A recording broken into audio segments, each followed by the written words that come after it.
Seguimos tratando los aspectos legales para la aplicación de los instrumentos económicos para la financiación de la GIR. Y en este punto ya sabemos que es una obligación de los estados examinar la legislación, las estrategias y las políticas existentes para determinar que sean compatibles con las obligaciones relativas al derecho al agua. Y conforme a esta revisión deberán derogarse, enmendarse o cambiarse las que no sean congruentes con las obligaciones demandantes del Pacto Internacional de Derechos Económicos, Sociales y Culturales. Para comprender este punto, primero debemos estudiar el concepto de derecho ambiental. El derecho ambiental es el conjunto de normas jurídicas que regulan las actividades y comportamientos humanos que puedan dañar directa o indirectamente el ambiente. Su finalidad es tanto prevenir esos daños como poner los medios para repararlos en caso de que se produzcan y determinar los responsables de estas acciones lesivas. En todo caso, el derecho ambiental ha sido el resultado de la imperiosa necesidad de profundizar en la defensa de los recursos naturales o bienes ambientales. Conforme a esto, Mejía y Gómez señalan que el derecho ambiental venezolano puede considerarse como el conjunto de principios y normas jurídicas que definen la situación de todas las personas, individual o colectivamente, ante las condiciones adecuadas del ambiente. Conforme a esto, 10 especifica que los objetivos del derecho ambiental son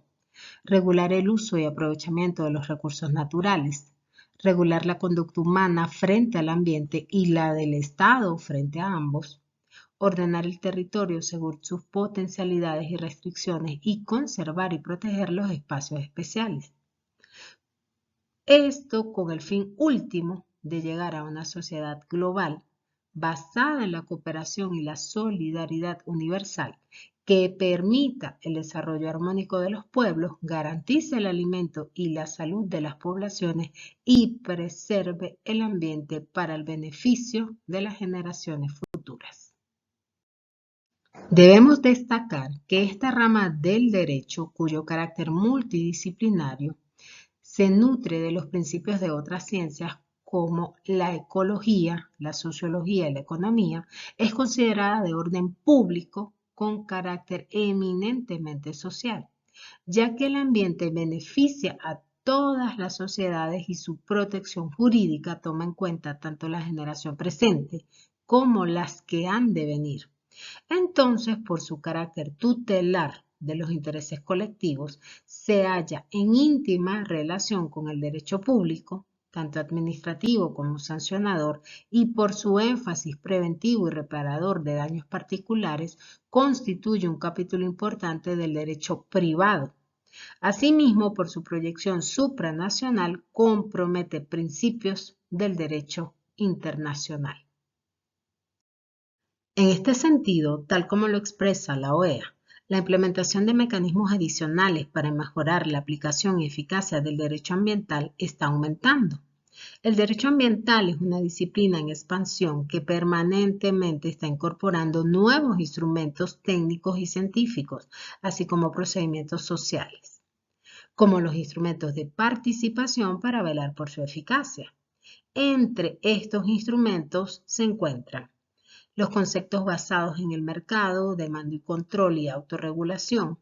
la planeación del uso del suelo, la planificación ecológica, las evaluaciones de impacto ambiental, las licencias y permisos, las auditorías ambientales, los mecanismos de participación pública, los bonos y las estrategias para restauración y compensación. Dicho esto, el papel del derecho conjugado con la variable ambiental busca prioritariamente organizar y sistematizar las normas que regulan, controlan, limitan, restringen o condicionan las actividades desarrolladas por el hombre y que son capaces de generar alteraciones en su calidad ambiental. Según expertos en derecho ambiental en Venezuela, el siglo XXI puede ser catalogado como el siglo del ambiente, ya que su principal connotación es el interés de la variable ambiental y su valoración. Y es que en Venezuela, a partir de la Constitución de 1961, el derecho ambiental nacional comenzó a manifestarse con gran vigor dentro de las demás ramas tradicionales del derecho.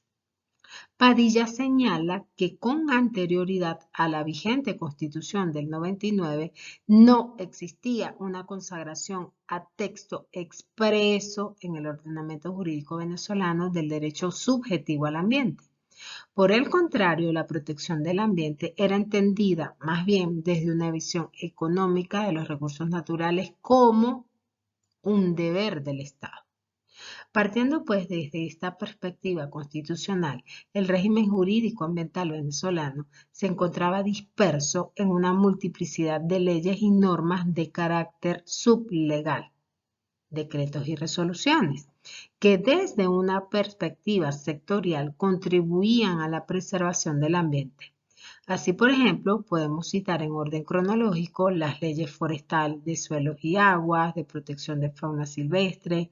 la Ley Orgánica del Ambiente, la Ley Orgánica para la Ordenación del Territorio, la Ley Orgánica para la Ordenación Urbanística y la Ley Penal del Ambiente. Sin embargo, nuestra legislación con carácter ambiental se remonta a la Ordenanza del Cabildo del Caracas del año 1594, en la cual se prohibía que las aguas de las tenerías fueran devueltas a las acequias so pena de multa y suspensión de la actividad. Posteriormente, en 1820, Venezuela reforzó las tendencias referentes a la conservación de los recursos naturales. Para esta fecha, el libertador Simón Bolívar propuso al movimiento conservacionista mundial la reforestación de algunas regiones del país. Y es que Bolívar decía, lo que se destruye es inútil a todos y aquí no habrá sino inmensos desiertos propios para vivir al abrigo de estos males. En una palabra, lo que se destruye es nuestro y ya nos queda poco por destruir. Esto, señores, era en 1820. Es conveniente señalar además que por esos tiempos, con el advenimiento de la República, se decretaron normas destinadas al mantenimiento del ambiente, la salubridad y la belleza de los pueblos, y se promulgaron decretos que establecían el uso racional de bosques y terrenos baldíos. El objetivo era proteger el recurso madera y las plantas medicinales cuyo uso racional debía hacerse de conformidad con las reglas que señalaran las facultades de medicina de Bogotá, Caracas y Quito. En la actualidad, el derecho ambiental venezolano, siguiendo a Kelsen, es una pirámide cuya cúspide es el capítulo de derechos ambientales de la Constitución de la República Bolivariana de Venezuela, el cual establece que toda persona individual o colectivamente tiene derecho a disfrutar de una vida y de un ambiente seguro, sano y ecológicamente equilibrado, cuya tutela efectiva está prevista en el artículo 26 de la misma Constitución. En el caso de las leyes, la Ley Orgánica del Ambiente es quien rige la gestión ambiental a nivel nacional. Esta ley tiene por objeto establecer las disposiciones y los principios rectores para la gestión del ambiente en el marco del desarrollo sostenible como derecho y deber fundamental del Estado y de la sociedad para contribuir a la seguridad y al logro del máximo bienestar de la población y al sostenimiento del planeta en interés de la humanidad. De igual forma, establece las normas que desarrollan las garantías y derechos constitucionales a un ambiente seguro, sano y ecológicamente equilibrado. Conviene además señalar que el marco jurídico venezolano y la normativa relacionada para la gestión y conservación del ambiente comprende la tutela del ambiente en general, de la calidad ambiental, de los recursos naturales, de las áreas bajo régimen de administración especial y parques de recreación, el control de ejecución de obras y actividades, las acciones de guardería ambiental y los convenios internacionales. Con relación al recurso agua, según el marco jurídico venezolano, como punto de partida se tiene que en la Constitución se establece en su artículo 304 que las aguas son bienes del dominio público de la nación y que la ley garantizará su protección, al tiempo que en el artículo 127 se consagra la obligación del Estado, con la activa participación de la sociedad, de garantizar la protección del agua, además de otros elementos de los ecosistemas. Tal como lo mencionan León y Portillo, esta norma constitucional implica que es el Estado el administrador en nuestro nombre de todas las aguas que existan en el país y que debe garantizar su protección con la participación de todos los ciudadanos como parte componente del Estado. Los mismos autores muestran un resumen de los aspectos legales más importantes a considerar como parte de la gestión del recurso agua a nivel nacional. Por ejemplo, la Ley Orgánica del Ambiente, en sus artículos del 55 al 57, el legislador establece que esa gestión integral del agua debe estar orientada a asegurar su conservación, garantizando calidad, disponibilidad y cantidad para mantener sustentable el ciclo hidrológico y en consecuencia el Estado debe considerar como actividades que le son propias hacer una clasificación de las aguas según su uso,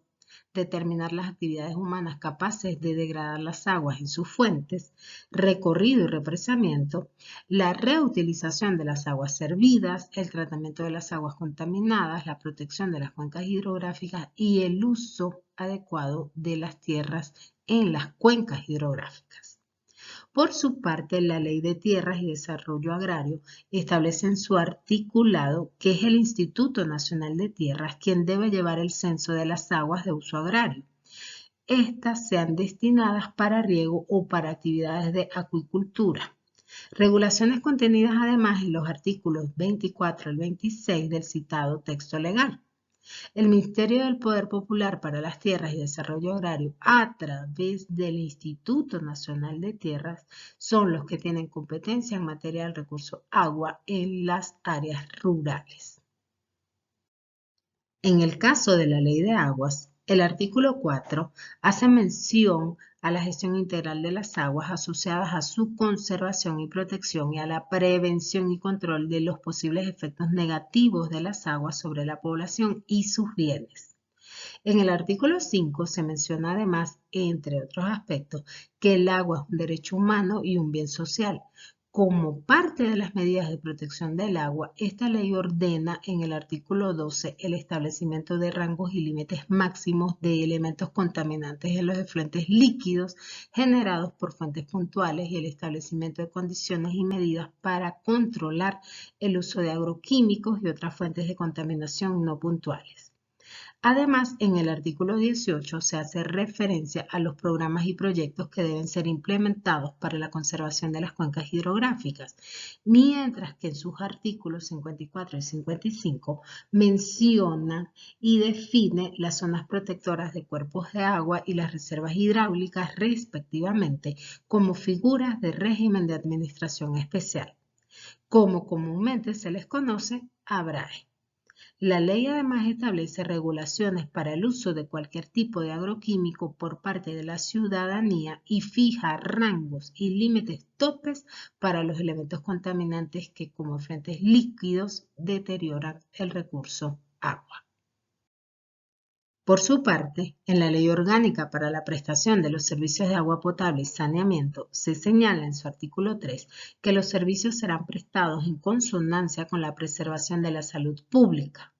El recurso hídrico y el ambiente y todos los ciudadanos deben tener acceso a la provisión de los servicios de agua potable y saneamiento, ampliándose este aspecto en su artículo 36, en el que se precisa que los servicios de agua potable y de saneamiento deberán ser prestados en condiciones que garanticen su calidad, generalidad y costo eficiente. De igual forma, en el artículo 66 se señala que los prestadores de servicio deberán publicar periódicamente información actualizada sobre la calidad de los servicios que prestan. Prestatarios del servicio y usuarios del recurso agua deberán asumir responsabilidades en cuanto al uso del recurso y su conservación. A los instrumentos jurídicos anteriores se le agregan los siguientes actos administrativos que también son de obligatorio cumplimiento. Aunque a la fecha conviene resaltar que el decreto 1400 fue derogado por el decreto 3367, que es el reglamento de la ley de aguas. Es así como se tiene el decreto 883, las normas para la clasificación y control de la calidad de los cuerpos de agua y vertidos o efluentes líquidos, en el cual se define la contaminación de las aguas y la calidad de un cuerpo de agua, al mismo tiempo que se hace una clasificación de las aguas, siendo la clase 1 las aguas destinadas al uso doméstico y al uso industrial que requiera de agua potable. Esta clasificación establece parámetros de contaminación según diferentes elementos contaminantes para cada una de las 7 clases establecidas en este decreto, siendo mayores las restricciones para las aguas clase 1, que son las destinadas al consumo directo de la población como agua potable o incorporada a productos alimenticios de consumo masivo. De igual forma, se retiene la resolución de las normas sanitarias de calidad de agua potable, la cual señala en sus artículos 2 y 4 que el agua potable debe cumplir con requisitos microbiológicos, organolépticos, químicos, físicos y radioactivos, los cuales deben ser satisfechos mediante los tratamientos pertinentes por los entes responsables del suministro del agua potable, sean públicos o privados. Y para ello debe realizarse mediciones y análisis sistemáticos frecuentes por parte de profesionales competentes en el área. Obliga esta resolución a los entes del Estado o a los concesionarios de aguas a realizar estudios periódicos para determinar la calidad del agua de consumo humano y en caso de estar fuera de los parámetros fijados para considerarlas potables, se hace necesario y obligante realizar los tratamientos adecuados para eliminar su contaminación y hacerlas aptas para consumo. En el año 2015 fue promulgada la Ley de Calidad de las Aguas y del Aire.